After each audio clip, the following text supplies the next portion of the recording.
By now you know the story. The FBI wants Apple to help them break into an iPhone left behind by one of the San Bernardino terrorists, Saeed Farouk. He would be the Clyde of the Jihad Bonnie and Clyde that killed 22 people in a terrorist attack during a Christmas office party in San Bernardino. The FBI thinks Farouk's cell phone may be a treasure trove of information about other potential terrorists connected to the now dead duo. But despite a federal court order, Apple CEO Tim Cook says no. And that was met with an onslaught of knee-jerk conservative venom. Boycott Apple until such time as they give that information. I think that's a great idea. This is part of the reason why Apple is becoming the company of choice for terrorists, sex traffickers, child pornographers, because the encryption is so tight. Now, on the surface, it sure seems like Apple is wrong. What are they doing, siding with the terrorists over America? But you see, I don't think they're wrong at all. As a matter of fact, their position is deeply rooted in a very American principle of personal freedom. What we have here is a classic battle between national security and personal privacy. Here's a little history.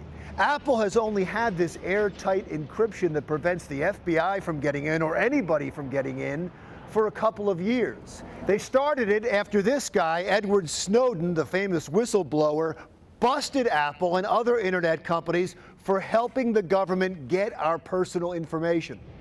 You see, on these new iPhones is a voluntary self-destruct mechanism where if you try the wrong password too many times, the iPhone erases all of your data.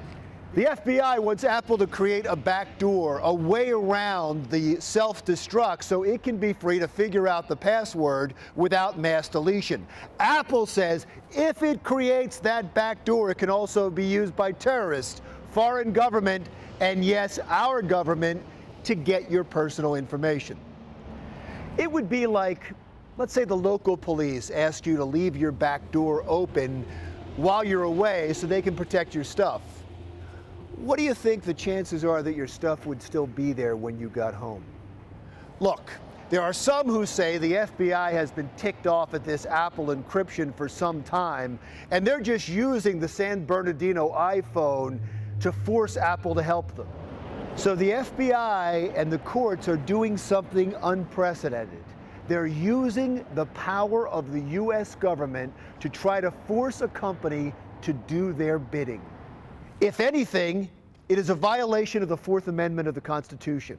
It is illegal seizure of their technology and intellectual property.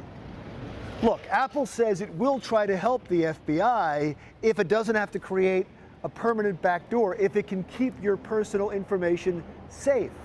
So no, Apple is not wrong. In fact, they are standing up for you, your personal privacy, and the Constitution. And in that, they couldn't be more right. I'm Larry Menti. See you again next week.